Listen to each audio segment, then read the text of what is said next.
Good morning students, class 11th। उस दिन हमने कबीर दास जी का, पिछले वीडियो में हमने कबीर दास जी का पहला पद पढ़ा था। आज हम इसका दूसरा पद पढ़ने जा रहे हैं पार्ट 2 में। संतों देखत जग बौराना। इस पद में जो है कवि ने धर्म के नाम पर हो रहे बाह्य आडंबरों पर तीखा प्रहार किया है। बाह्य आडंबर मतलब जो दिखावा करते हैं। संतों देखत जग बौराना। कबीरदास जी सज्जनों को संबोधित करते हुए कह रहे हैं, संतों सज्जनों देखो यह जग मतलब संसार बौराना मतलब पागल हो गया है। साच कहूँ तो मारन धावे। साच मतलब सच कहते हैं तो यहाँ सब मारन मतलब मारने को, धावे मतलब दौड़ते हैं। झूठे जग पतियाना। और यह जो संसार है, जग मतलब संसार, झूठ कहने पर पतियाना मतलब विश्वास करता है। नेमी देखी धर्मी देखा। नेमी मतलब नियम का पालन करने वाले देखे, धर्मी मतलब धर्म का पालन करने वाले देखे। प्रातः करे स्नाना। और प्रातः काल उठ करके स्नान करते हैं।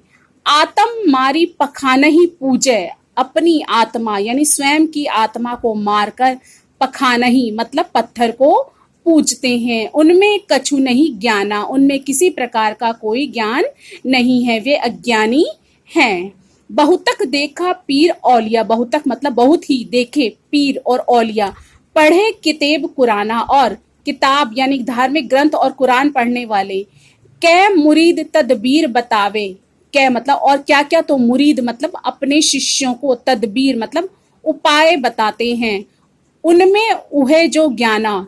उनमें मतलब जिनमें खुद भी ज्ञान नहीं है, वे खुद भी ईश्वर को नहीं जानते हैं। आसन मारी डिम्ब धरी बैठे। आसन बिछा करके, मारी मतलब आसन बिछा करके, डिम्ब मतलब घमंड में घमंड धारण करके बैठे हैं। मन में बहुत गुमाना। और अपने मन में केवल गुमाना मतलब अहंकार ही भरा हुआ है। पीपर पाथर पूजन लागे। और साथ ही क्या है, पीपल और पत्थर को पूजते हैं। तीर्थ गर्व भुलाना। और तीर्थ करके स्वयं में अहंकार का अनुभव करते हैं मतलब अहंकार भरा हुआ है उनके मन में। टोपी पहिरे माला पहिरे यानी टोपी पहनकर, माला पहनकर। छाप तिलक और तिलक लगाकर माथे पर।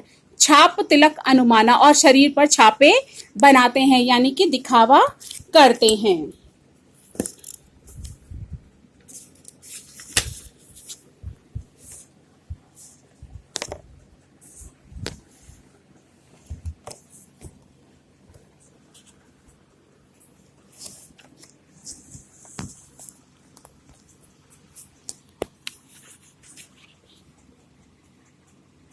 साखी शब्द ही गावत भूले, आत्म खबरी न जाना। और साखी और शब्द जो है वो गाना भूल गए। साखी और शब्द गाना जो है वो भूल गए। आत्म खबरी न जाना। और अपनी स्वयं की आत्मा के रहस्य को भी वे नहीं जानते हैं। हिंदू कहे माही राम प्यारा, तुर्क कहे रहीमाना। हिंदू लोग कहते हैं कि मुझे राम प्यारा है। तुर्क मतलब मुसलमान कहते हैं कि मुझे रहीम प्यारा है। आपस में दो लरी लरी मुए। आपस में दोनों समूह यानी कि हिंदू और मुसलमान लड़ लड़कर मर गए हैं।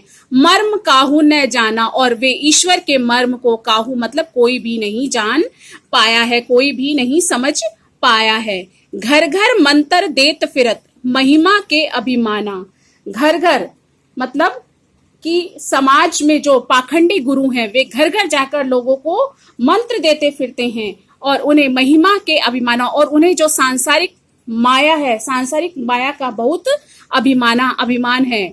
गुरु के सहित सिक्खे सब बूढ़े, अंत्यकाल पछताना। गुरु के सहित यानी कि हे संतो, ये कबीरदास जी कहते हैं कि गुरु ऐसे ही तो उनके गुरु हों और ऐसे ही वे शिष्य हैं जो सब के सब अज्ञान में डूबे हुए हैं।